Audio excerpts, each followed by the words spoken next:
ఈరోజు ప్రభుత్వం మారటం వల్ల ఈరోజు ఈ 5 మెడికల్ కాలేజీలకు కూడా ఈ ప్రభుత్వం ఏది కూటమి ప్రభుత్వంలో భాగస్వామి అయ్యుండి కూడా ఎక్కడా కూడా ఒక ప్రయత్నం కూడా చేయకపోవడం చాలా దారుణం. ముఖ్యంగా ఇండియన్ మెడికల్ కౌన్సిల్ పులివెందులకు 50 సీట్లు, అట్లానే పాడేరుకి 50 సీట్లు మేము ఇస్తామని చెప్పి వాళ్ళు అనుమతితో లేఖ రాసిన ఈ ప్రభుత్వం మాకొద్దు, పులివెందుల్లో 50 సీట్లు మాకొద్దు, మేము ఈ సంవత్సరం అడ్మిషన్స్ చేయలేమని చెప్పి తిరిగి ఎన్ఎంసీకి నేషనల్ మెడికల్ కౌన్సిల్కి లెటర్ రాయటం అనేది చాలా దారుణమైన అంశం. ఏమిటి మీకు వచ్చిన నష్టం ఏమిటి నేను అడుగుతా ఉన్నాను. ఈ రాష్ట్రంలో నేను కూడా ఒక డాక్టర్గా చదువుకున్నాను.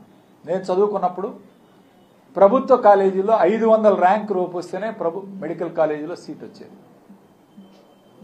ఈరోజు ఆ తర్వాత ఎక్కడ కూడా ప్రభుత్వ మెడికల్ కాలేజీ స్థాపించడం జరగలేదు ఈ రాష్ట్ర చరిత్రలో. ఈ రాష్ట్ర చరిత్రలో దాదాపు 40 సంవత్సరాల నుంచి ఎక్కడా కూడా ఒక్క ప్రభుత్వ మెడికల్ కాలేజీ కూడా స్థాపించడం జరగలేదు. చంద్రబాబు నాయుడు కేవలం తన హాయంలో తన అనుమాయులకి,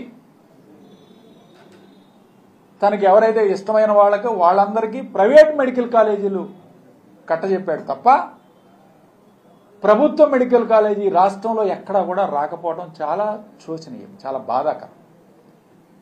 ఒక పేద విద్యార్థి ఇవాళ ప్రైవేట్ మెడికల్ కాలేజీ చదవాలంటే దాదాపు ₹1.5 కోటి ఈరోజు ఫీజు అడుగుతా ఉన్నారు, డొనేషన్ అడుగుతా ఉన్నారు.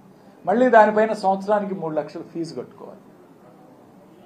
దాదాపు ₹1.5 2 కోట్లు ఖర్చు అవుతుంది ఒక్కొక్క విద్యార్థికి. ఎంతో మంది విద్యార్థులు మెడిసిన్ చదువుకోవాలనే ఆశతో తల్లిదండ్రులు కూడా చిన్నవాళ్ళు, మధ్యతరగతి వాళ్ళు ఇవాళ ప్రైవేట్ మెడికల్ కాలేజ్ చదివించాలంటే ఎంత కష్టతరమైన పనో మనందరికీ తెలిసిన విషయం.